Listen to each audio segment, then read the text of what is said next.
emailed me to ask if we were having a meeting, and I said yes. I'm letting people in. Sorry, I thought you said go ahead. Okay.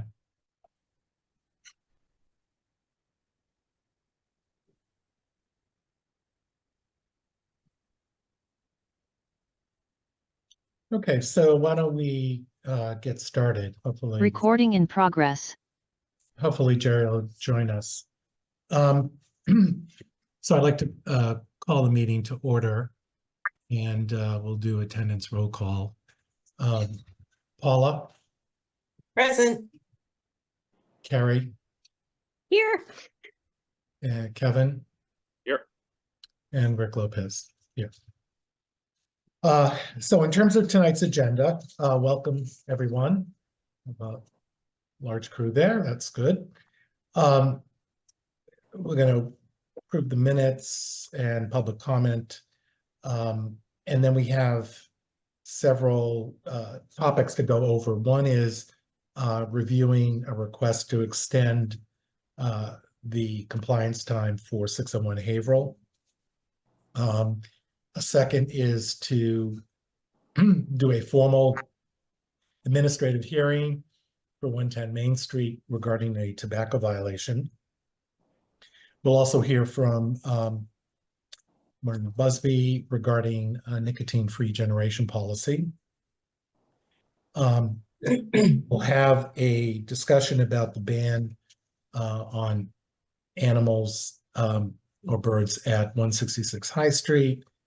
We'll sort of come down the final stretch with a summary by Jamie, our consultant, regarding our community health needs assessment, who will go over sort of the progress year to date and where we are and next steps.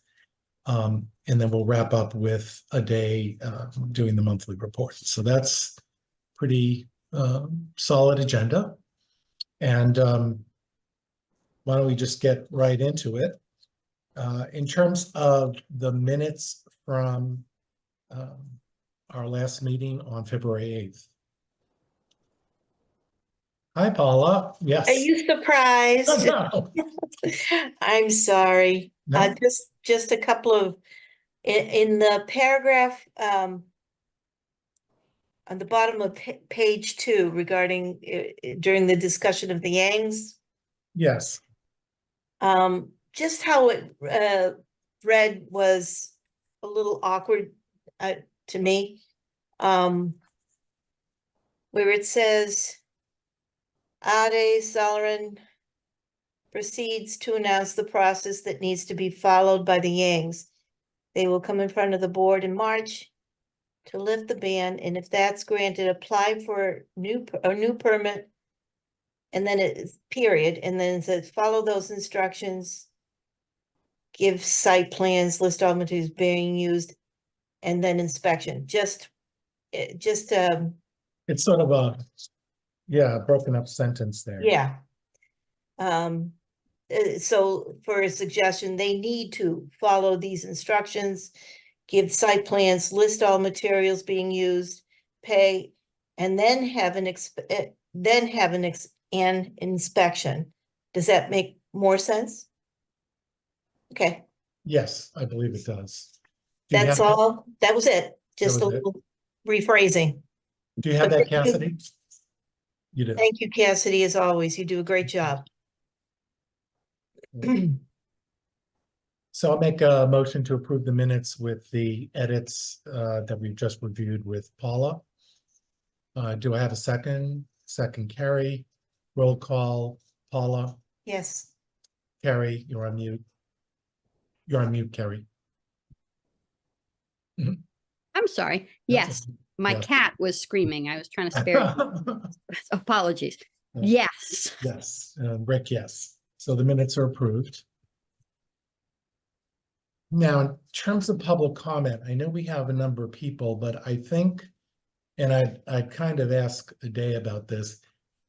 I think all the individuals are here. Oh, and there's Jerry. Welcome, Jerry. Hi, sorry, I'm getting home late from work. Sorry. Okay. Hi, Terry. Hi, Jerry. It looks like the individuals here are all related to various agenda items and not sort of open public comments. So if I'm wrong, if any of the individuals can raise their hand by clicking at the bottom of the screen on reactions and clicking raise hand, you can do that. Otherwise, we will call on you as those agenda items come up. Okay, so seeing no hands up, I think we can move on to agenda number 5 on the Haverhill Street issue. And maybe a day you can kind of introduce the topic, and you could certainly hear from Mr. McAllister as well. All right, so as you all know, there was a fire at 601 Haverhill Street last October. We conducted an inspection and we found multiple violations that needed to be corrected. Mr. McAllister appeared before the board during the November Board of Health meeting to request a modification of compliance time due to insurance reasons and also the inability to secure contractors in a timely manner. The board granted an extension of compliance time until May 1st, 2024. Mr. McAllister, I believe, is here tonight to provide an update and also to request additional time for compliance.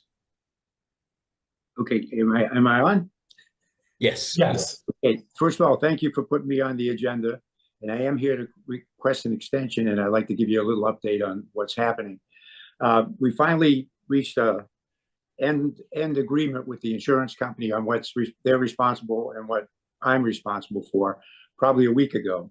In the interim, while we've been negotiating back and forth, we've had a company come in with hazmat uniforms and everything and clean out everything that's not secured to the house. So like all the appliances are gone, any furniture that went there is gone, all the junk and everything else is gone. So it's a standing building right now. So now now it's my responsibility to get the contractor to come in and do the demolition and then do the reconstruction. And I'm working to try to get contractors, but to be honest with you, it's a slow process. So I assume it's going to take me probably 2 months to get the contractor on board. And all the contractors I'm talking to are telling me it's going to be a minimum of 6 months to break it down, make sure it's okay to build back in again, you know, no mold and all that stuff, and then reconstruct. So basically we're talking a minimum of 8 months. In the meantime, nobody's living in the house. The house is vacant. We're living off somewhere else. And, you know, basically I'm thinking for ease of ability and not revisiting it, December would be a good time frame. But if you want me to come back and update you earlier, you just let me know when. Okay. So Ade, what are your thoughts on this? I think I recommend the board, you know, granting additional, you know, time for compliance. Okay. You know, go ahead, Paula. I was just going to say, I'd like to see an update at some point. Yeah, just say when. Maybe 6 months. At some point, like if we were to grant an extension, let's say to December 31st, with an update in September to kind of see where things are at that point, that would make sense. I mean, there's no immediate danger to the public. You know, things have been removed, no one's living there. And so I feel comfortable, you know, granting the extension because I don't think there's any harm or danger to that. So should I make a move to accept the extension with an update in September? And grant the extension to December. December 31st. Okay. I would second that motion. Okay, roll call. Carrie, Yes. Paula, Yes. Rick, yes. Okay, Mr. McAllister, you have the extension to December 31st. We will see you in September, as the song goes, to hear where things are at that point. Hey, thank you very much. Appreciate it. Great, thank And you. good night. Bye-bye. Okay, moving on to 110 Main Street. So, so it turns out that our parliamentarian, Kevin Sexton, was correct around how we managed the meeting last month. Of course he was. Sorry. We got our hands, our wrists slapped by the town council. So basically, I'm just mad I didn't think of it sooner, Rick. I apologize. That's it. so basically, we were going to have an administrative hearing, and our notion at that time was that since the gentleman from 110 Main Street wasn't there, that we could just make a decision and move on. And in fact, what we were advised was that we really need to have a formal administrative hearing, call one to order, give the gentleman an opportunity to talk if he's present, and then make a decision, vote on that, and then formally adjourn the administrative meeting. So so that's a good lesson for the future. And so that's what we're gonna do. And so I would like to make a motion to call to order an administrative hearing regarding the issue of 110 Main Street. Do I have a second? Second. Okay, we'll go with Paula. Roll call, Carrie, Yes. Paula, Yes. Rick, yes. Okay, so we are now in an administrative hearing. Aday, do you want to just kind of review where things were on this and for the board? So a tobacco product was sold to a minor at Reading Shell on January 6, 2024 at approximately 11 a.m. Our regional tobacco coordinator, Maureen, she's here tonight, and her team conducted a tobacco compliance check, during which one of the clerks sold a pack of Marlboros to an underage buyer. The violation comes with $8,000 fine and a 3-day suspension of the store's tobacco license. We issued an order to comply with the tobacco regulations and fined the establishment $1,000 for their first offense. The establishment paid the fine, and they're here tonight before the board to determine the status of their suspension. I think Randy is here from Reading Shell, I believe. Randy LaFleur? Yes, Yes. yes. All right, Randy, you can go ahead and speak. So I just want to, first of all, thank you guys. We had retrained all our employees. We have signed documentation stating that all employees have been retrained. We have a bars program, which we use as a mystery shop program. We've had 14 straight months of 100% in compliance. We also just had an upgrade on our POS system, which uses scanners for all tobacco products. So anyone who comes to purchase needs to show an ID and get scanned, or the sale will not go through. So we just wanted to let you guys know what we were trying to get done to solve these problems. Excellent. That's very good to hear, Ms. LaFleur, and very reassuring for the future. You know, the issue at hand is that our tobacco regulations call for, even on the first offense, $1,000 fine, which you have graciously paid, and a 3-day suspension of tobacco sales. You know, the way that I read the regulations is, although the board can always vote for a change is that the suspension is automatic. And what we have to think about as a board is the whole idea of setting precedent.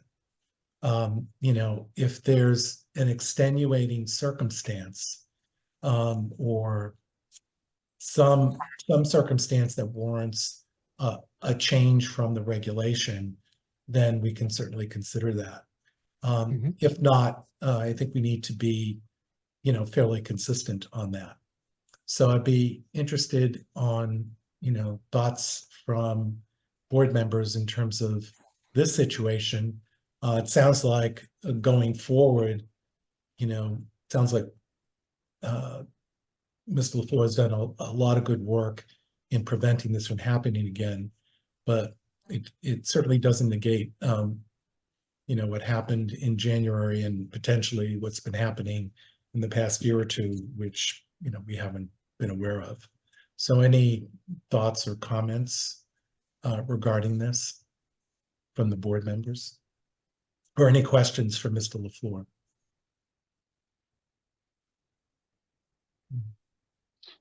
Yes, I do have actually have a question, if you would like Yes. for me to wait. No, okay. So what my question would be is, on January 6th, I think when the infraction happened, my owner wants to understand, he's concerned that we are not, there's no, if once someone tries to buy cigarettes and they fail, at that point, is there anyone that would hand them a card or a failure or something so that they know at that point that this actually happened? He is concerned that someone could come in and just say that you failed a month ago and our videos only last for 30 days. So we can't even go back and as a training aspect to find out who it was, what we can do to fix the problem. Is there a way that whoever's doing the inspection could let them know that they did not pass? I might ask Maureen, who oversees our tobacco inspections, to answer that, what the process is and how that works. Sure. We actually used to have a protocol, or rather I did in my region, where if there was when I did a compliance check and the store failed it, after the youth got into the car and I had tagged and bagged the evidence, which would be the product that the youth bought, then I would go into the store, put my business card on the counter and say, "Hi, Maureen Busby, tobacco program, doing compliance checks in Reading today." If it was one clerk in the store, I would say, "You sold a pack of Marlboros," or whatever it was, to an underage youth, violation of Board of Health regulations. And back in the day, you know, 4 years ago, I used to actually write the tickets. But when the fines were increased, I didn't write the tickets anymore. Now what I do is, at the end of the day, at the end of a round of compliance checks, I write immediately to the health director, in this case it's a day, and say, you know, at 11:07 on Sunday, January, so whatever it was, 17-year-old male youth, you know, description of exactly what happened. Clerk at Shell Station at 110 Main Street, sold without checking ID. And, you know, just give him that information in the email. I used to go into the store, tell the clerk what happened, but the state program has actually doesn't allow us to do that anymore, and for two reasons. One, safety, so my safety and the safety of the youth, and two, identification of the youth. So what I have seen with my own eyes in some stores, when I've done an inspection where I'm in the store behind the counter, I've actually seen a photograph of my youth compliance check on the cash register that the clerk can see, so that the clerk will then know not to sell to that youth, because that youth is doing this, you know, youth buyer check. So for those reasons, we don't do that anymore. But we do try to notify immediately. I'll always write my email, generally, you know, sometimes it's in the evening, so a day won't be working on it until the next day. But we do recognize, in fairness, that we want to get that information to the store immediately, so they can, one, you know, let their clerk know, and two, that they can do retraining, check their security cameras, whatever it is they feel they need to do. And by the way, I do want to say, thank you very much for the seriousness with which you took this violation and the work that you have done to try to ensure that it doesn't happen again. I appreciate that. Thank you. Okay, generally, how soon do you get out your letter after Maureen has informed you? Within a week or? Within a week. Within a week. And I guess I would say, since the letter is very precise of, in this case, January 6th at 11:07 a.m., it would be, I would think, fairly easy for the business or the retailer to be able to know exactly who was in the shop at that moment in time, and presumably the person who sold it.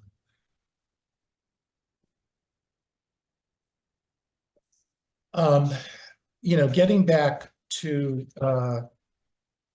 the issue of the suspension, I'm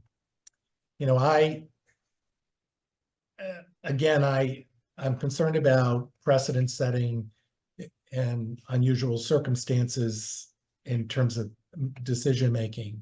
And in this case, although I appreciate going forward the work that's being done, I'm not sure I see any particular reason we should vote for a waiver for the 3-day suspension. Any other thoughts on this by any of the board members? No. I agree with you, Rick. Yeah. Yeah, I certainly appreciate what the business has done to mitigate, but that, as you said, that doesn't it doesn't take away the fact of the violation. Violation, yeah. I agree. If we had to give enough lead time for both, Maureen and Aday, as well as obviously the business, I would make a motion to suspend the tobacco selling license for 110 Main Street, Reading Shell, perhaps on March 25th, 6th, and 7th, those 3 days. That's a week and a half. So I would make that motion. Do I have a second? Yeah, I can second that. Roll call, Carrie. You're on mute. You're mute. Yes. Paula, Yes. Rick, yes. Thank you, Mr. LaFleur. I appreciate the work that you've done. We need to follow through on this and be consistent, as the case may be.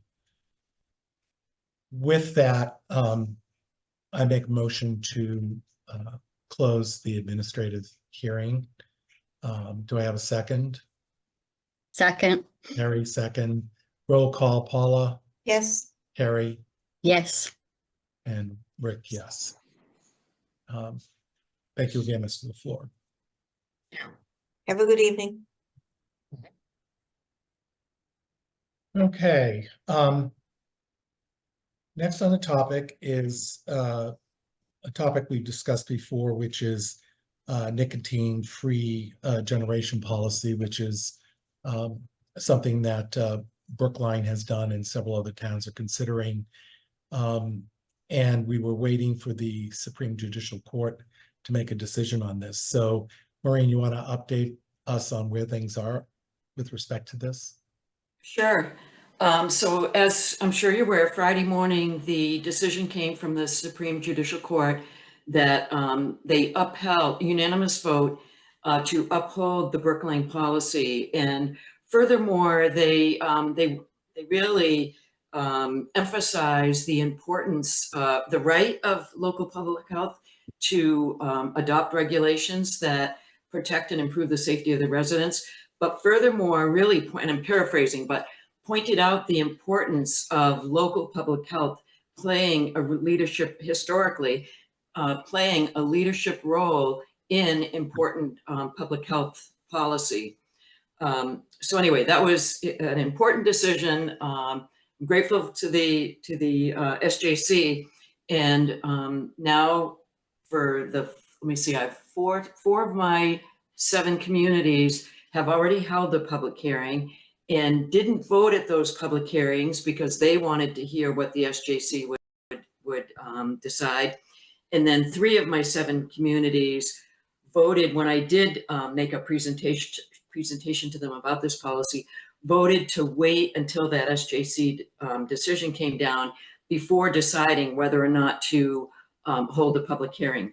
So I think that's probably what you want to discuss tonight, is whether you want to go ahead and hold a public hearing and then set a date for that public hearing. And then if you do that, and once that date is set, then we have some work to do relative to communication and for the community, so everybody knows there's a public hearing, and especially, of course, communication to the stores that have a tobacco permit. And I'm ready to, hopefully can answer any questions you might have about a public hearing process, if you wish, before you vote. One thought I had was that in order for the public to be able to comment on a potential new regulation, I would think that we would need to have the regulation written up, or the amendment to our current tobacco regulations, so that the public knows what the issue is, and those who are interested could come to a meeting and speak to it. So we all kind of know, what this is about, but we don't have it in black and white, and we don't have a particular date. I think Brookline had January 1st, 2000 as a date, which kind of makes it easy for people to look at, and to, the people who are selling products to be able to recognize. But isn't it the case, Maureen or Aday, that we should have some written language that the board has tentatively agreed to before we call a public hearing, publish that language, and then have the hearing to hear comments? Would that be the process? I can try to start to answer that if you want, Aday. Absolutely. So what we've done in other communities, there are several things that typically we do. One, we publish a notice in the local newspaper.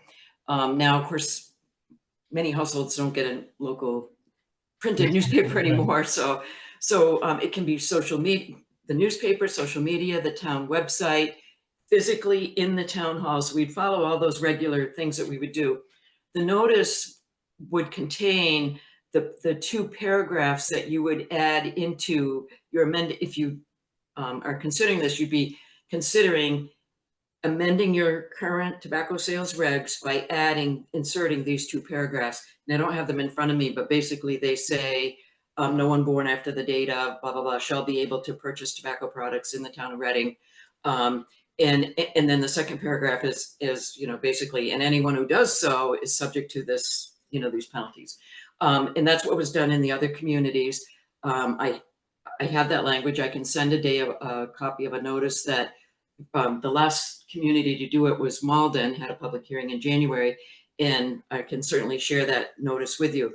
And then the health department, so in this case, Aday, I would assume, would send a notice to every retailer who has a tobacco permit. In Malden, in most communities, they did that electronically because they have an email address for each of those.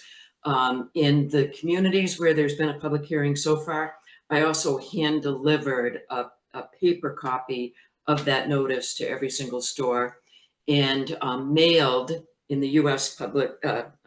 Postage Service mail a hard copy of that, because we do know that some stores are good about checking the physical mail, some aren't. Some are decent about checking email, some aren't. So we really went out of our way to make sure the stores knew about this, store owners knew about this. And then then we've started to get some comments from the public.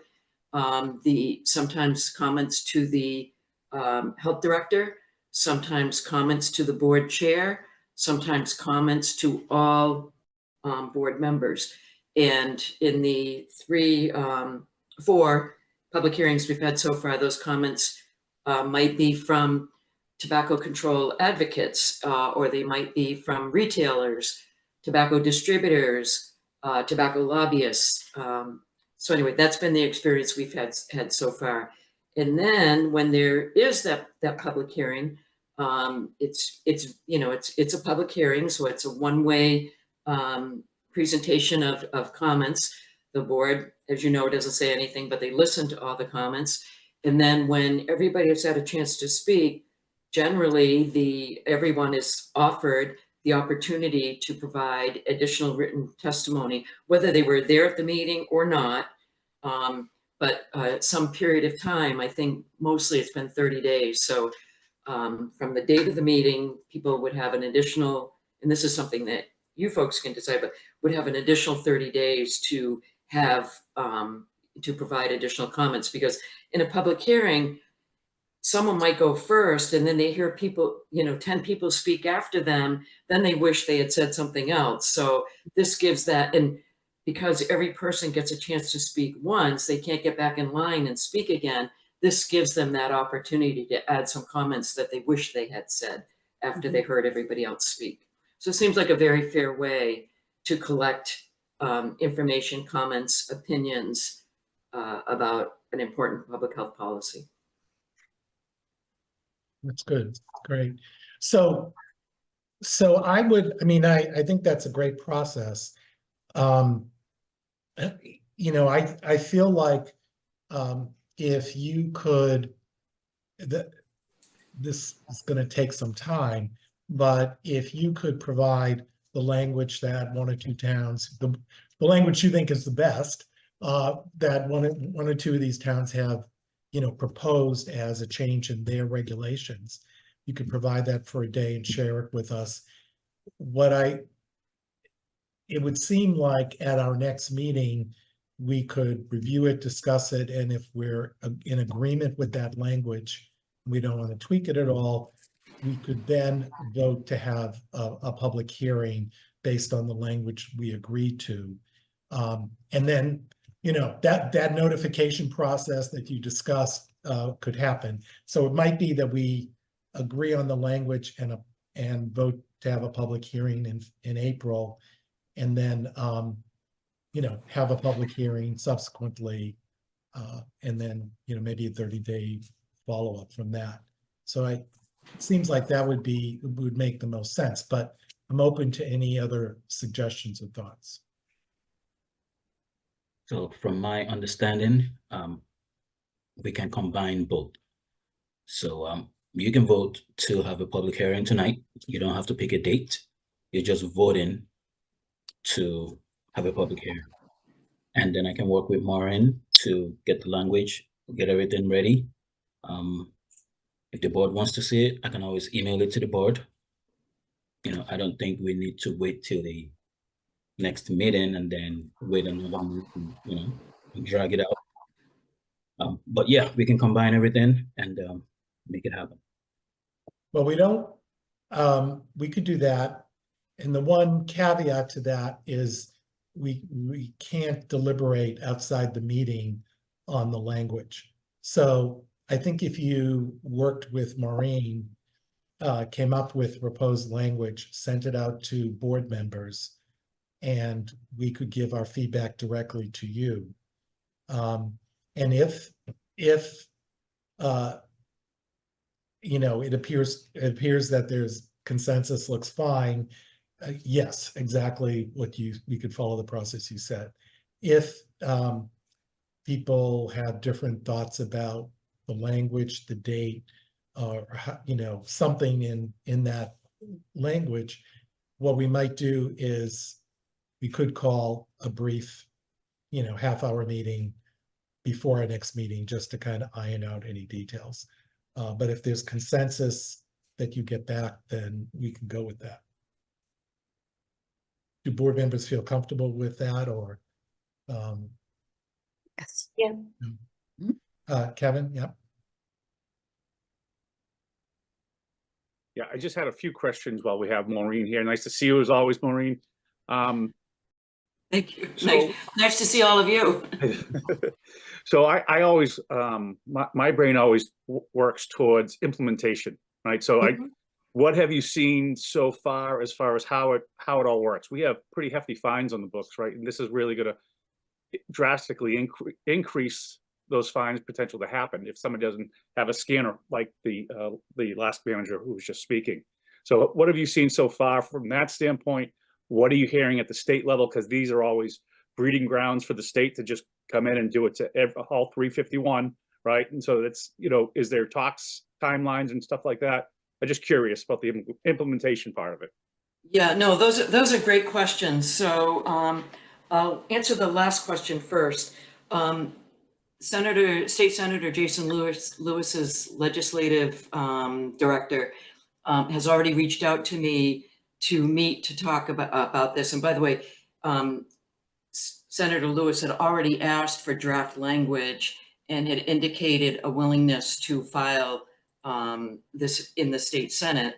And then also Mike Day from Stoneham had asked for the language because he'd be willing to sponsor a bill in the State House. So you're absolutely right. The state is looking at this, watching this.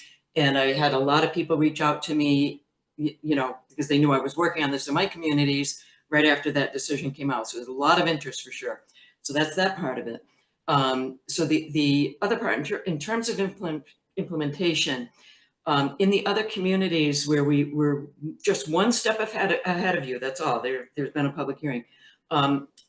The kind of consensus was that these cities and towns would like to, if possible, if it works out, this isn't necessary, but if possible, have the same effective. They vote to adopt the policy, then have the same effective date.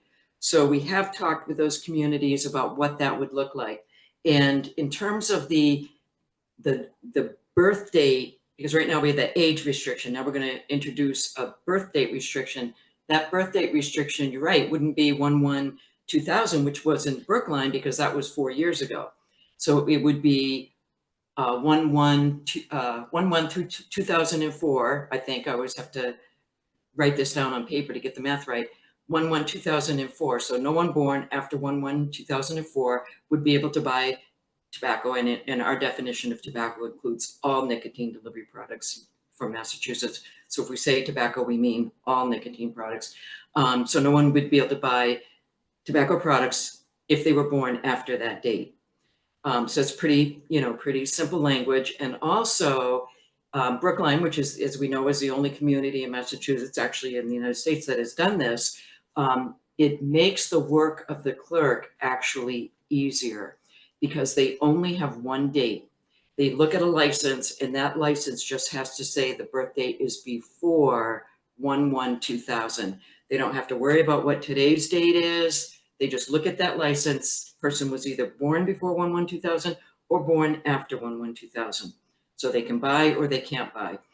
So that's pretty clear and pretty simple. Okay. I would recommend, a 6-month out effective date. There has been a lot of publicity around this. Newspaper, TV news, national publicity, and so on. So people are pretty aware, especially retailers are pretty aware of the policy.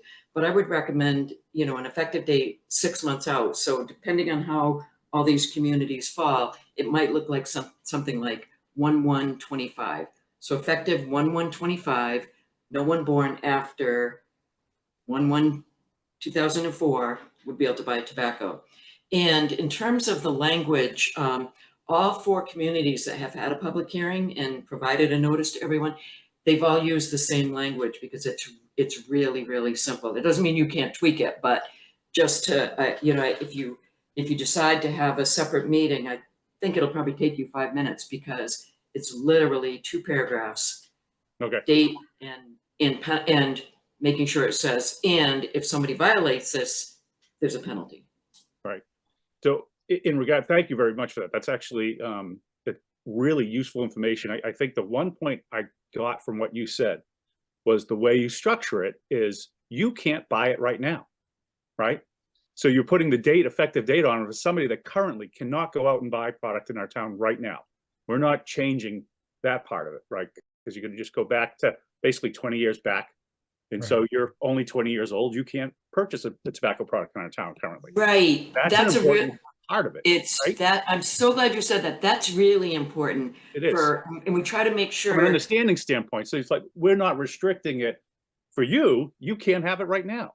exactly. Right. This policy does not affect anyone who already has, we'll call it a right, privilege, whatever you want to call it, to Yep. buy tobacco. It doesn't penalize anybody who already, no one gets a privilege taken away. It only affects people who have not yet reached the age of 21 and have not gained that privilege to be able to buy tobacco products. And that's a big Absolutely distinction, I correct. feel like, for the public's sake. I Yeah, think it's it's- a really yeah. big point.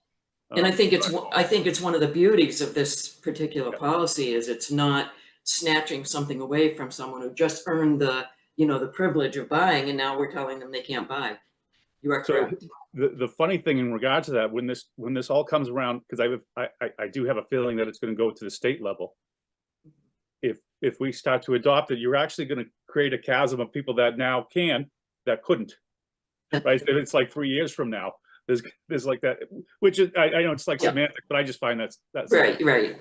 The one thing I would tell the board is, once it does get implemented, if that's the route that the board ends up going with it, that, maybe not so heavy on the fines, or maybe a little more leniency. And obviously you have the right for someone to come back to you, and you can kind of adjust those a little bit for a grace period of time. Just because I know, it'd be great 6 months to get people up to speed, but then it's different when you're telling people this is what you need to do, and then they have to do it. So once they actually have to do it, that's when things tend to fall through the cracks. Maybe not, but I would just be wary of that. Not wary, but just cognizant of it, moving forward if violations do occur after that period. And for a small period, right? Talking years here, but, let them get a run through on it. Thank That's you. all I got. Kevin, if I could comment on that, I think that's an excellent suggestion. And if you don't mind, I'd like to share it with my other communities, because it hasn't come up before, but I actually like that approach.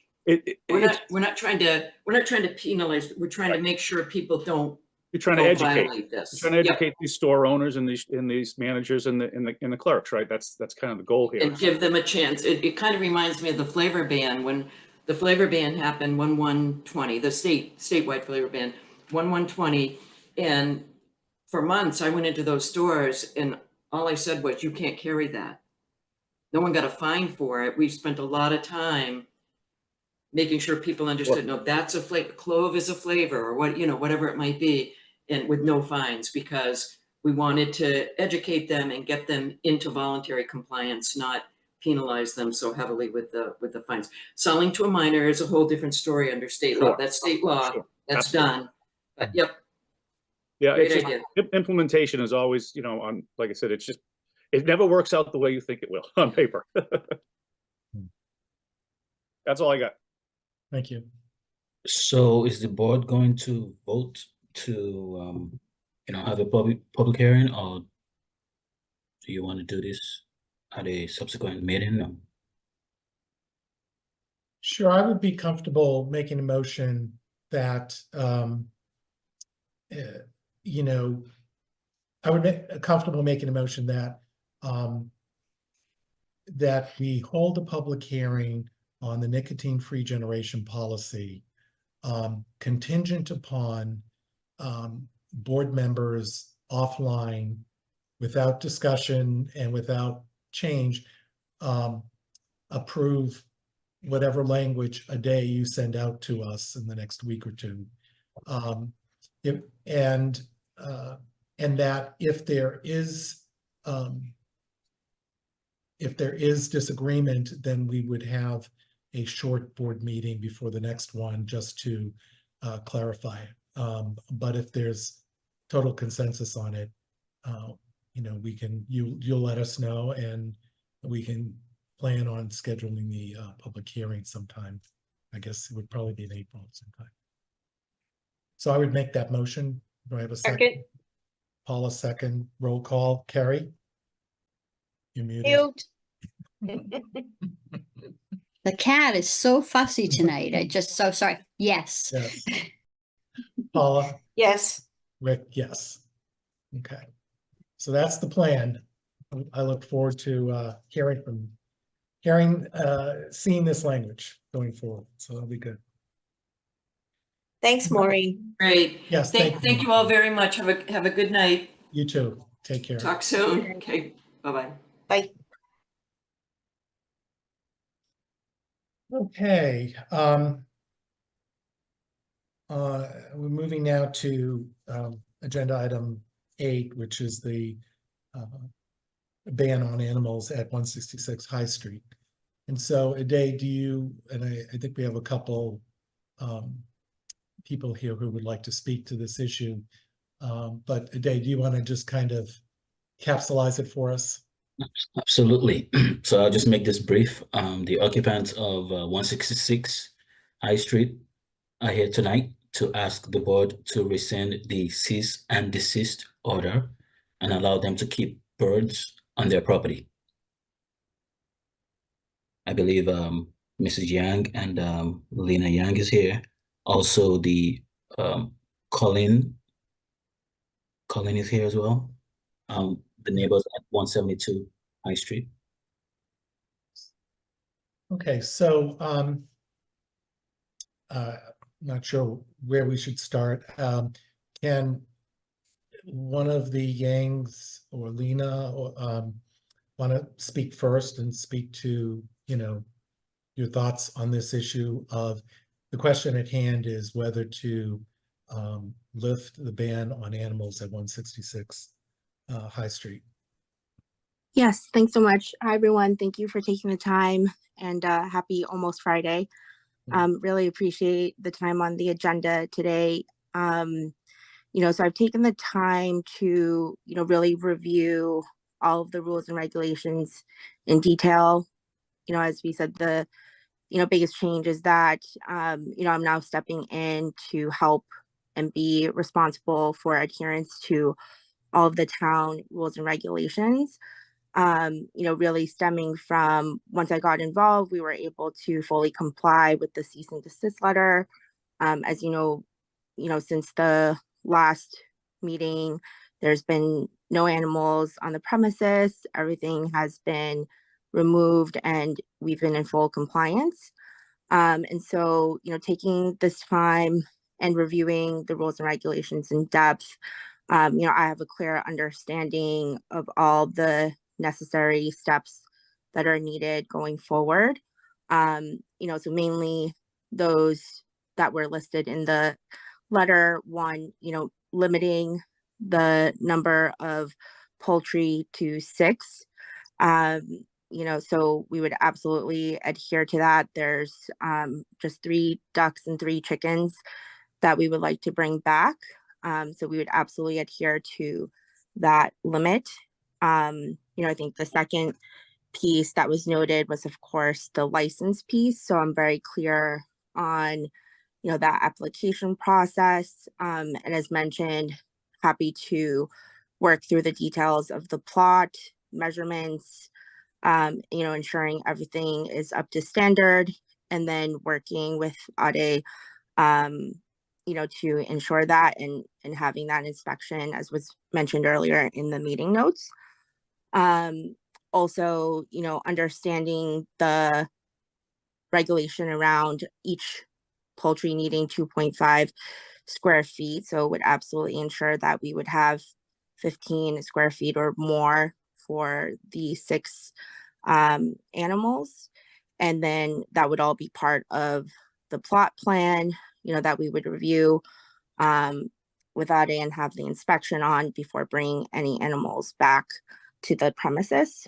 And then if there's any other pieces we need to discuss here, happy to incorporate that into the plan and make sure that we have, everything in place and agreed upon, before taking any steps. So, that's what I wanted to share. I know there was confusion and a lot of just a lot of confusion leading up to this. But I think now that I've stepped in and can personally help make sure that everything is kept responsibly, I'm at the property weekly and can ensure everything is always in compliance.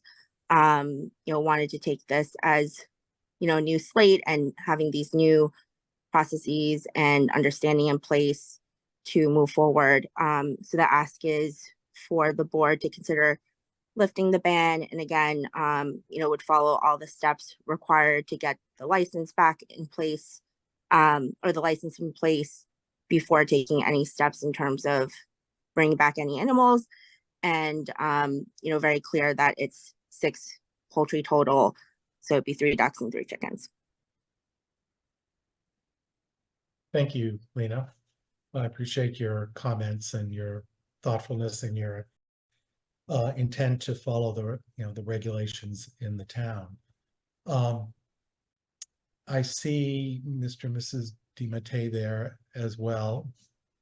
Welcome. Do you have any comments you'd like to make as neighbors of 166 High? Yes. My name is Chris, by the way. I know it's not listed there. I didn't think you were calling. Thank you. So yeah, I did want to just take a few minutes to try to speak in favor of maintaining the cease and desist order. And our reasoning behind that is, one of the principal issues that we've had over the past couple of years that the birds have been on the property in the past was that there was never really adequate maintenance performed on the area where the birds are. And also that the birds are often allowed to leave the pen, leave the caged area and roam around the yard. And what that translates to is that the birds often poop everywhere and there's bird feces throughout the property. And that's what really drives the smell and makes it,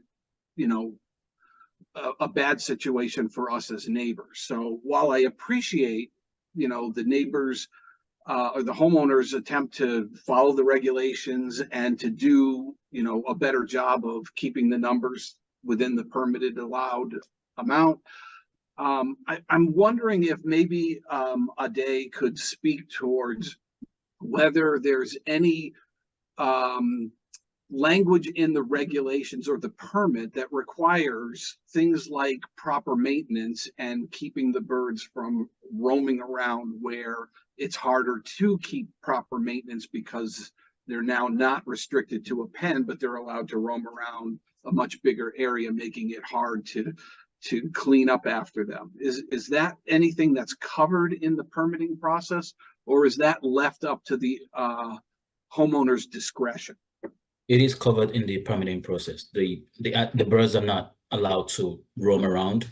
From my understanding, prior to me, starting at Reading, I heard that like 3 summers ago, the birds were like on the sidewalk, they were on the streets, and they had to call the police department and things like that. I'm not sure how, the accuracy of the statement, but that was what I heard. And that would be a violation of the regulation. Okay. What about in the pen? Is there requirements for, like, say, putting down wood chips and then cleaning those up or throwing them away and replacing them with fresh wood chips in an effort to minimize bird feces, which often is what's the cause of the smell that wafts around? Is there anything like that, or is that up to the owner's discretion as well? So prior to keeping animals on your property at all, you're supposed to turn in a plan to us for review. Okay. Matter of fact, I don't think having wood chips I don't think those are absorbent materials that you can use for a pen. Okay. So if they had turned in an application and we had reviewed it, we would have denied the application based on the wood chips. Those are not materials to be used in a cage or a pen. Okay. So there are certain substances that you can put down to absorb. Absorb it. Okay. Absolutely. Okay. All right. Well, I mean, I think, you know, in light of the homeowners' efforts to follow the regulations and to provide a plan, I mean, we're not opposed to moving forward with that, so long as, you know, things like the maintenance, because obviously the permit can be issued and then things can go awry after the fact. So if there are, you know, if there's a good faith effort to keep the property clean and to minimize the impact of having the birds on the property, then, you know, we're okay with going forward with allowing them to resubmit for a permit and submit the plan and then have it fall under your jurisdiction and your watchful eyes. I would be against a variance if they even, if against more than 6, if that's an attempt later down the road, because I had heard that that was what they were hoping for later. No, I think there was a confusion last time, you know, again, where the representative, you know, misspoke and said 9, so we're absolutely committed to 6. There's only 3 ducks and chickens that are actually in my care right now, and those are the only ones that would be coming back to 166 High Street upon full approval of the plans and securement of the license, and, you know, once we've assured everything is being followed. There are other measures we can put in place as well. So we can maybe increase the frequency of inspection at the location. I think that would be very helpful. We can do that. I'm not sure how the board feels about this, but instead of having, I mean, instead of denying them the, you know, the ability to have birds, the board can maybe allow 3 birds or 2 instead of, you know, completely denying them. You know, there are other various things the board can do. So I'll just leave it up to the board to make a decision. Okay. I just have, sorry, could I add one more to that consideration? Sure. Go ahead. So I did just want to add that, like, the 3 ducks and 3 chickens that have been kept, they're really bonded. So I know that's like, you know, I would just ask for there to be a consideration of that. I don't know if it would cause a lot of stress to the animals. You know, they've gone through a lot with the changes. So, you know, again, I'll give 110% effort to keep everything exactly to the regulations, you know, totally open to multiple inspections if it needs to be weekly. You know, you have my full commitment to that. I would just ask for leniency on being able to keep the 6 animals together, since you know, again, they're really bonded. Like, those 3 ducks were born together, and I'm worried about, like, stressing them out as well. You know, I understand that, again, it's 6 and it's absolutely, that is the number. So you have my full commitment to that.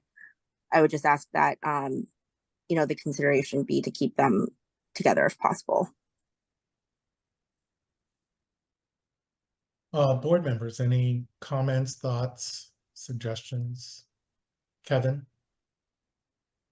Yeah, so personally, I think this whole process went about as good as we could have planned it to go. It's not, this board never wants to do a strict ban, but, you know, when there's no non-compliance, you really left with nothing else but to do that. From that, it seems like the compliance has gone through the roof. That you have now a family member that's going to be involved with it. You had complete compliance of what you were looking for. The regulations or the you know, town meetings set this regulation at 6. That they allow for 6. It was a town meeting decision to come up with that number. I was there. I remember that night. It was a long discussion. Surprisingly, right? But so, I mean, once somebody gets into compliance, I really don't, personally, I don't have any issue with it. I think that was always the goal, right? So that's the way I would feel if it's their prerogative, it's their right by our bylaws to have 6, you know, I wouldn't have any issue with it. Now, I would caution the homeowners, you know, moving forward, we are sticklers for compliance. So great job coming into it. Great job right now. And, you know, you'll submit your plan to a day and a day will take it from there. But I'd say 6 is 6. It's not 12, right? So that if it happens again, then it becomes a real issue. But you can't get somebody in trouble for something they haven't done. That's always my feeling on this. They've done a really good job with getting compliance, and I see no reason why they shouldn't allowed to have all 6 back through the proper process. Again, which didn't happen in the first place, but I'm sure it's going to happen now. Yes, yes, absolutely. Thank you. I would agree with that, Kevin. Thank you. So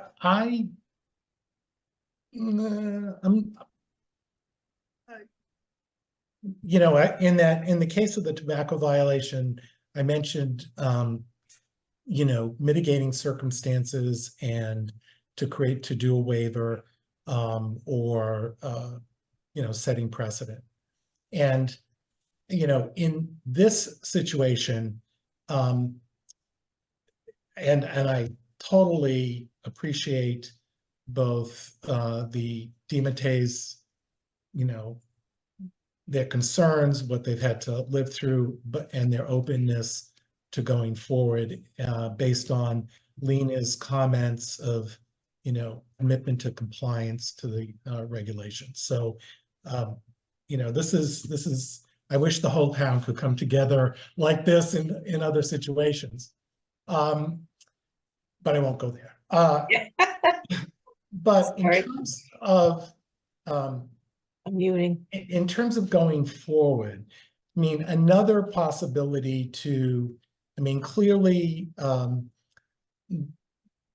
Yangs would need to apply for a permit. They would have the appropriate inspections and the plan to a day and so forth.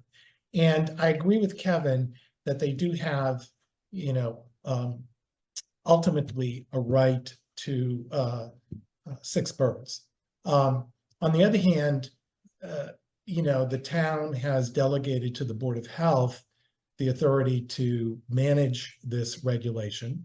And with that, the authority to create, you know, conditions and potential waivers and so forth, that in its best interest. So it's, you know, it's hard to completely forget the last 12 months where there was a lot of difficulties going on, and sounds like it's been going on for maybe even longer than that, but the board has only been aware since last summer. So a sort of compromise possibility, I'll just throw this out, and I'd really like to hear whether this makes sense or not, might be to approve 3 birds at the moment, and then in 6 months, if whatever inspections the health department does and everything seems to be, you know, compliant, then the board can, you know, can consider going to the full 6 birds at that point. Lena, you can keep, you know, it could be the 3 ducks who are bonded that stick together either at your place or at your parents'. But I think this would be a kind of stepwise approach that ensures, and the only reason to do this in my mind, and other board members may feel differently, that's fine. The only reason to do this is that, you know, there's this history that's hard to, you know, totally forget. And so I'd like to be a little cautious about moving forward with, you know, potentially 3 birds now, 6 months, reassess if things have been going well. Those birds are in their pen and things are, you know, from a public health safety, things were fine, then we can, you know, proceed to the 6 bird limit. But that would be my thought on this, but I'm open to other considerations. Yeah, I can speak to that a bit more. And, you know, I totally hear you. I think, you know, I think it's more of a privilege than a outright right, you know, and totally understand, you know, that the board has seen the history on this. You know, again, I think the biggest change is my involvement, and, you know, helping to take personal responsibility and committing to this. You know, so I think if it makes you and the other board members more comfortable, you know, if we need to take a phased approach, you know, if the board would be amenable to, you know, first starting with, you know, either the 3 ducks or the 3 chickens, and just maybe shortening that, you know, I guess probationary period to like 1 month. You know, that way we can really, you know, demonstrate and prove that the setup, you know, is compliant. And, you know, if there's any feedback or if IDA has any other suggestions or requirements, we can fulfill those. You know, I think it you know, that would just be something I would propose and hope can be taken into consideration. So maybe that's an alternative approach that could be a compromise. Thank you. Kevin? Thanks. You know, I don't disagree with you, Rick. I don't qualify this one as setting a precedent so much, though, but where this is, you know, it was a penal approach towards compliance, and that was done, and now, you know, at that point, somebody should have the ability to apply back for it. And I think, you know, once you've kind of you've paid the penalty, you've paid the time and for the infraction. I just don't see there's a difference between 1 bird and 6 birds. If it's going to go wrong, it's going to go wrong. You know, I don't see a big distinction between the two of them. Personally, that's me, but I don't disagree with you in your approach either. Certainly, you know, to ease back into it, but you know, 6 is actually going to be easy for them because of what they did have on there originally. They had a lot more than 6 on there. So this is actually reducing the number that they're used to taking care of. Should make it easier in that regard. So again, I don't disagree with you, but I also 3 and 6 to me is the same number. If it's going to go wrong, it's going to go wrong. I don't think there's a difference there. You know, I think the intent from the homeowner, from Lena, I think is compliance, and I think they should be allowed to have that opportunity. That's all. Okay, thank you. Other thoughts? Carrie, Paula, Jerry? I would agree with Kevin. I mean, they've done everything they can to prepare for this, and now there's more people involved to help with oversight. And I think having had to get rid of all of the animals was a penalty in itself. But now that they have the extra support, I think if everything's in compliance with a written plan, approved by a day, then go ahead. And more compliance checks. Yes. Right. I agree. Yeah, I was just looking back at the complaints and trying to see, and what I note is that there was an excess well beyond the level of what would be permitted, and there was you know, disorder. So I was looking to see, you know, was there anything that might warrant one way or the other in terms of do we go with 3, do we go with 4? And I don't see that, and I'm sensitive to the you know, concerns and the burden on staff of, you know, additional compliance and checks and additional time and, you know, that it has been a challenging history, but I'm also, I'm actually quite impressed by what Lena has presented to us. I think that she demonstrates a clear understanding of the requirements and of the steps that need to be taken.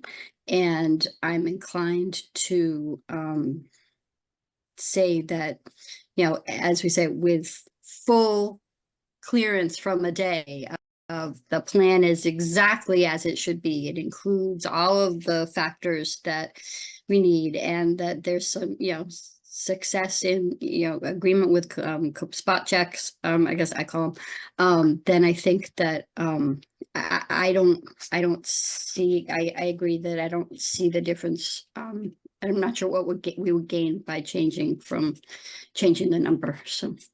Okay, thank you. Oh, Yes, Paula, go ahead. Was this supposed to be a hearing? No, I don't Okay, think that was. just the want to plan. make sure we didn't miss a step. I don't think- No, I think this was a discussion on, and we do need to take a vote on the next steps. Jerry, what are your thoughts on this? I think I'm pretty swayed by both Kevin and Paula. I think, you know, we have to trust, and Lena seems to be very involved now, so trust but verify. Can I just ask one other question? Sure. I think for the most part, I think my wife and I are okay with the 6 birds as long as they're in compliance. But there's one issue, you know, the 2 principal issues that we faced were the smell from a lack of maintenance, and the other one was, and I believe I sent a video of it, which was the rooster crowing. And I know that roosters are explicitly forbidden in the regulations, but I think I read that it is possible for hens to actually behave like a rooster. Sometimes dominant hens can crow like a rooster. That's what was happening, like in the fall. So I'm a little concerned that they may be fully in compliant, but we still have, you know, 4 o'clock in the morning crowing from a dominant hen. And is there a way to address that if it's not technically a rooster? You know, so I don't want to bring up anything to you know, muck up the waters, but is, you know, if that happens and we brought that to the attention of the animal control officer or a day, you know, is there a way to address that without like sort of telling them they have violated their permit? So just a concern that we have over that aspect of it. So a day, wouldn't that fall under the, you know, we have regulations around noise. Wouldn't that fall under that? And the way I would address that is, you know, if we get calls about, you know, crowing, if it's a hen or a rooster, as long as it's crowing, you know, okay, it's to be removed. Yeah. Okay. That's just what I needed to hear. Yeah, and I think to just offer further reassurance, and first of all, thank you both. You know, really appreciate you know, you both being here and understand that you know, we definitely want to work to make sure that everything is in compliance and that you know, not a disturbance to you. And so just as reassurance, you know, I've had the 3 chickens and the 3 ducks, and I also have dogs. So if there was any crowing, it would wake up the dog, which would wake me up at 4 a.m. And none of that has happened. They're very docile, and you know, I think you know, I think, you know, there's no roosters and no dominance that I've observed in the last month that they've been with me. And so we would expect that would persist, since it would be the same chickens and same behavior. You know, but certainly if there was any noise issue, we would address that. But just, you know, to offer another level of reassurance from the behavior I've observed from them in the last month, you know, none of the chickens are dominant or, you know, no crowing behavior. Okay. So How can I get, often, go ahead. Go I'm ahead. sorry, how often would you propose the checks to be? Because I think currently they're now every 6 months. A day? Do you have thoughts on? That will be up to the board. I can recommend 3 times a year. So there would be, okay. Yeah, So- I mean, I think that's okay. I don't necessarily want to add work to the health inspector or the animal control officer.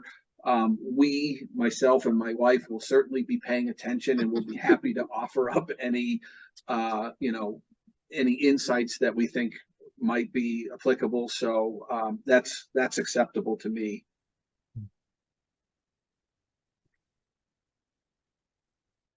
So I guess I would, based on this conversation, I'd make a motion that we approve the Yangs to apply for a permit. And then secondly, that they can, presuming they get a full permit granted by the health department and the Board of Health, that they can return, 6 birds to their property. I would I would also include in this vote that there be at least, in addition to the inspection, obviously a permit is contingent on an inspection. But in addition to that, there'd be at least 2 other inspections over the course of this calendar year, unannounced, to check on things. And so that would be a motion. Could you please add that, you want to rescind the cease and desist order? Yes. Right. Yeah, I don't think you have to tell them, add in the, that they can apply. You just need to rescind the cease and desist, and then they're able to apply. Okay. By de facto, so. Yeah. So I would amend my motion to rescind the cease and desist. And I would second. And roll call, Carrie, on mute. Yes. Paula, Yes. Rick, yes. Okay, The other thing I would like to say is, in terms of variances, is there, if they want to apply for a variance, what do we do? Is there a restriction on applying for a variance? if they want to a variance, they need to come back to the board. If you're saying they want more than 6 birds, as a variance, then they need to come back. We would need to talk about that. Okay, so this motion has nothing to do. The permit, the permit based on that motion is the standard 6 bird per permit. That's it. And the only addition is rescinding the ban and 2 additional inspections this calendar year. Okay. Thank you very much, Lena, Mr. and Mrs. DiMattei. Appreciate your time. Thank you. Yes, thanks for your time. Thank you. Have a good night. Thank you. Have a good night. Good night. Yeah. Thank you. Have a great night. Good night. Okay. I got a last minute message around the next agenda item that Jamie had a conflict and won't be able to present to us. And so we're, based on our last planning meeting, the next steps in this process is to have a larger meeting, public meeting, to begin the discussion of a community health improvement plan. I feel a little bit like, I know that Jamie sent out dates for that, for the first week in April. And I don't know what you think, Aday, whether we should move that towards the end of April so that Jamie could come on our April meeting and do this presentation. I feel like there hasn't been a board presentation, brief summary and a sort of summary of what those three goals are at a standard board presentation. We've talked a lot in planning meetings, but I feel like there needs to be some coalescence around conclusion of the community health needs assessment before we go ahead and have a public meeting on a CHIP, the beginning of a CHIP. What do you think about that? So, is it possible to maybe have another Board of Health meeting like in 2 weeks to get this done? So we don't have to wait for 4 weeks and then wait again. I just want to get this moving. Sure. I mean, it would only need to be maybe a 30-minute meeting, but I kind of would like to see, even if it's in a PowerPoint that later is produced as a document, I'd kind of like to see the community health needs assessment, in a package so that you could wrap your hands, because it's been a moving target, over the last few weeks and months. And so before going into a CHIP, I think we do need a report, a document, and maybe she could come and just do a PowerPoint sort of summary if she sends us the report in advance. And then we can go ahead and do the CHIP. So I would be open to a 30-minute meeting sometime in the next couple of weeks to do that. Okay. Yes. Would it be possible to do it during staff hours rather than outside staff hours, just for that meeting? It's just a half an hour. How's the board feel about that? I don't want to tell you what you're doing during the day, and I'm sure all of you are swamped, but just to throw it out there thought. I could make it work as long as it's not a Tuesday or a Thursday.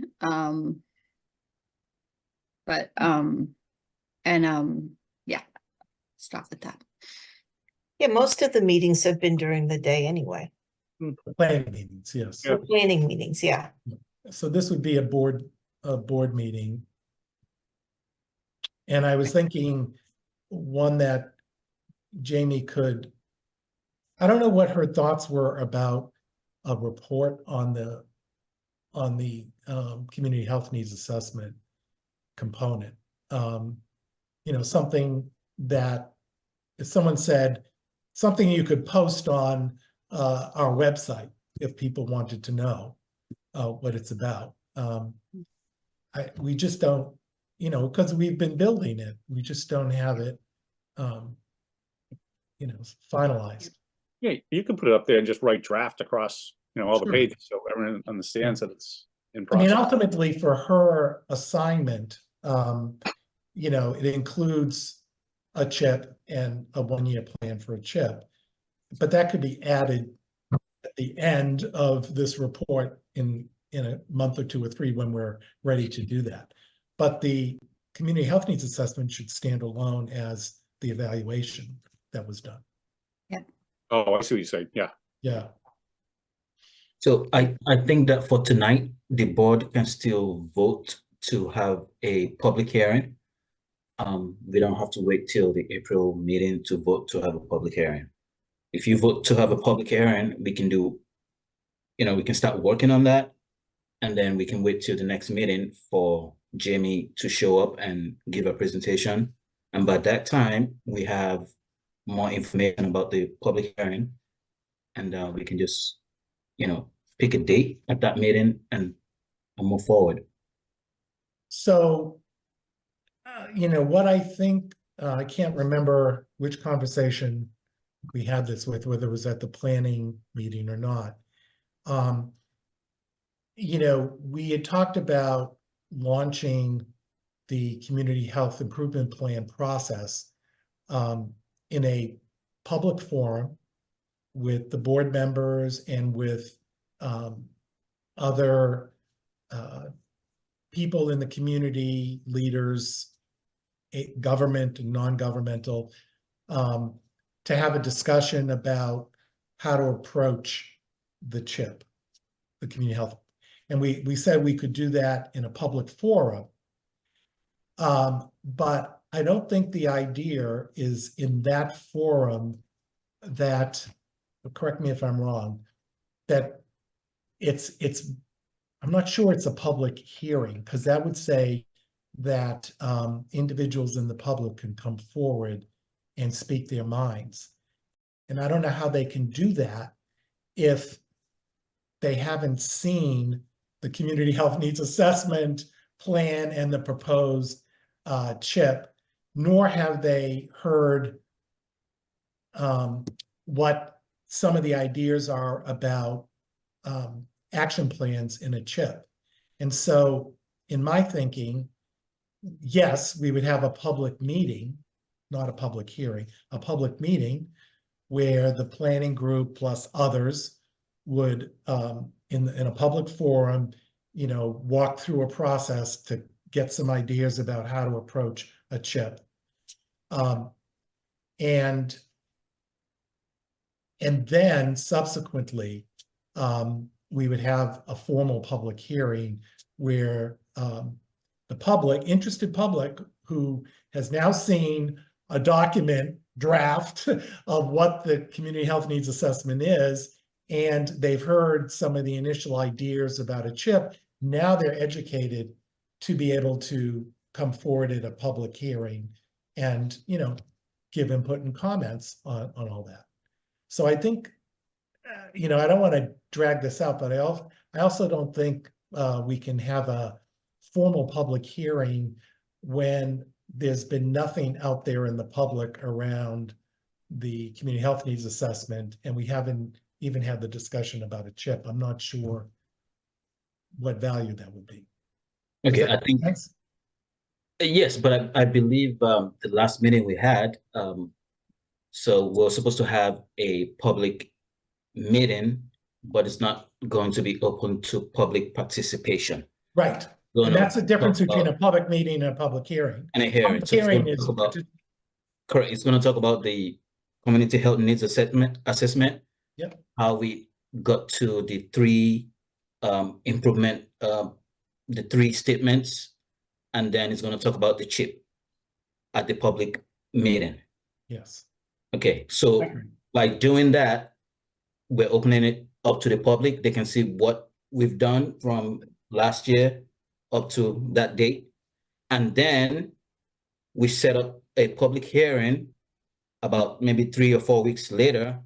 That gives the community the time to go back to that forum or the meeting and read up on everything again, read up on it over and over, and then attend the public hearing. Right, exactly. So I think the board can still vote to have a public hearing. You don't have to have a date on it. You don't have to have a specific date at this point, but we can start planning for both. Okay. So you're saying we should vote on having a public hearing, which is the second meeting you just described, 3 or 4 weeks after the meeting that we start talking about the CHIP. So you're talking about that. I agree that that's a public hearing. Yes. We don't have to vote on having a public meeting. Correct. Right. Okay. So I would make that motion that that once we have fairly finalized the community health needs assessment, and we've had a public meeting around early ideas about a community health improvement plan, I would make a motion that we then subsequently 3 or 4 weeks later, or at some point later, have a public hearing to give the public an opportunity to give input into both the goals as well as some early ideas about a 1-year implementation plan for an improvement. So that would be my motion. Second. Carrie, second. Roll call. Paula? Yes. Carrie? Yes. And Rick? Yes. Yes, Paul. Just one question. If we're talking public meeting, and I presume this is, I'm sorry, public hearing, and I assume this is why you're wanting to get the vote a day is because it would have to be at town hall? Well, part of it will be a town hall, and then it gives us time to prepare for the hearing. If we Okay. have to wait till April to get the votes, then, we don't want to keep waiting and waiting. We want to Yeah, get things you don't done. want to drag out the process. I get it. Correct. Yep. Well, there's also a posting that you have to do too a day, Right. right? Yes, So and you're that gonna takes be posting time. Newspapers and stuff like that, and it's gonna be like a Yeah. week or two in advance, correct? Correct. So there's a All whole those things thing take behind time. it, yeah. Yeah. So a day, let's just to recap and wrap this up. So can you work with Jamie to get us a 30-minute meeting? And I'm fine during the day. And maybe you can give a range of times, but 30 minutes sometime in the next 2 weeks or so, where Jamie would in advance send us a draft of the completed community health needs assessment plan that concludes with the 3 goals. And then at that meeting, she could do a brief overview and we could do any final comments, and we've kind of capsulized. We would then use that document for, a public meeting, and then obviously for the public hearing subsequently. Correct. Right. That was easy. All right. Monthly report. All right, I'm gonna make this brief so we can all get out of here. It's Winterfest. Come on. All right. So the health department will be hosting a vision clinic in conjunction with 2020 onsite. This will take place on March 25th at the town hall parking lot. That's much better. Yeah. From I guess you need to go, Rick. Yeah. 8 a.m. to 4 p.m. We only have 10 spots left. So if you need to sign up, you need to do it now. So all major health and vision insurance plans are accepted. Again, the registration link is right in front of you. All you have to do is scan the QR code and register. That's it for that. The Dana-Farber mammography van is coming back to Reading. It took us a while to get the appointment, but we finally did, and I'm very excited about that. The van will be here on Thursday, April 18th from 7:30 a.m. to 4 p.m. The van offers 3D mammography screenings. Pre-registration is required, and most forms of insurance are accepted. Can you put up the other one with the QR code, please, Cassidy? And this is the flyer we made so that people can just scan it and pre-register for the event. So if you're watching us right now, again, all you have to do is scan this with your cell phone and pre-register for this event.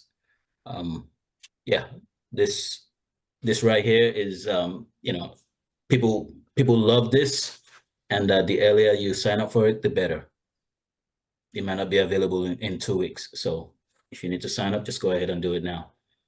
All right, Cassidy, thanks. Health numbers. In February, we conducted 12 food inspections, 1 food reinspection, 1 food complaint inspection, 1 housing complaint, and 1 solid waste complaint inspection. Let's put up the graph, please.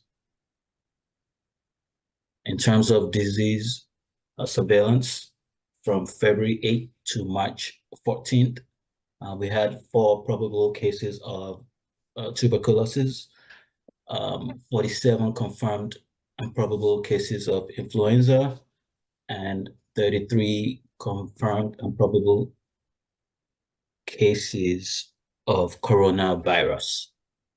So again, if you compare it to the last time, this is a huge decrease in the infection rate. I mean, same recommendations to the community. You know, we urge you all to continue taking precautions, get vaccinated if you haven't, wash your hands regularly, cover your coughs and sneezes, keep your distance if you're around someone who's sick, wear a mask if needed, and stay home when you're sick. Yeah, that's pretty much it for the monthly report. Can I ask about the 4 cases of tuberculosis? Was that a cluster? I mean, it's very unusual. We don't typically. They're probable cases. They're not confirmed. They're not confirmed. Right, probable. Okay. But were they, from an epidemiologic point of view, were they clustered around a particular family or a particular I mean, was there some relationship? Because again, it would be Or is it very not? unusual to have those cases in Reading. I'm not sure I can disclose that information. Okay. But there's nothing that the public needs to be concerned about. Correct. They're probable cases. They're not confirmed. So. Okay. All right. Any other questions? Otherwise, any final thoughts, comments? One thing I would just mention is that I did sign up for this opioid conference next week, where hopefully different towns who have actually used the funds available find out what they did, and hopefully we'll get some ideas that we can bring back to one of our meetings to use those unused $70,000 of funds. Yes, Carrie. That's great to hear, Rick. I'll be there as well for my day job. So I have 2 things. One, I wanted to the opioid funds are under the direction of whom in the town at this point? So who's responsible for the decision making about how they're allocated? It was Fidel, and now we have Matt, so automatically. Okay. Matt. So it remains at the town manager level. It's not at a department level, because that's one of the things that we're told to consider. So okay, good to know. Thank you. And then just a plug. The Mass Association of Health Boards is hosting their annual conference, which is both an introduction for new members and also a useful review. And I don't have the agenda, but I was just listening to one of the chairs kind of run through. They're very excited about it, and it really is a very worthwhile thing. I know it's a Saturday. I know it's hard to give up the time. I also know that Shared Services is able to pay for it, and that I believe you can just register yourself and then direct that it be billed to your shared services arrangement. So they made it really pretty easy. And I'm planning to attend. I'm not sure if I'm going to be in Marlborough or Taunton, but that's what I'm doing. So just a plug, if anybody else wants to join me, and we should probably think about it too, so that if we have to post ourselves along with all the other communities that will be doing that. So that's all. Good. Thank you. Yep. And just regarding the opioid statement you made earlier, I can talk to Erica from the coalition to see if she has anything to say about it. If she does, I can have her attend one of the meetings just to give us a brief update. Yeah, that would be good. Great. Thank you. Thank you. I say one more thing. Sure. It's a pleasure to work with you all. I mean, I know they're long nights, but but I just really appreciate, it's a pleasure to work through I all these second that. things. I second I that. third it. I fourth it. I fifth it. Roll call.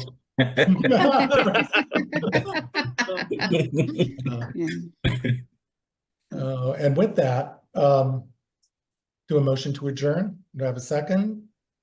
Sure. Paula, roll call, Carrie, Yes. Paula, Yes. Rick, yes. Have a good evening, Hey, everybody. everybody. Bye. Have a good Everybody. And weekend. everybody. See you Good night. soon. Recording stopped.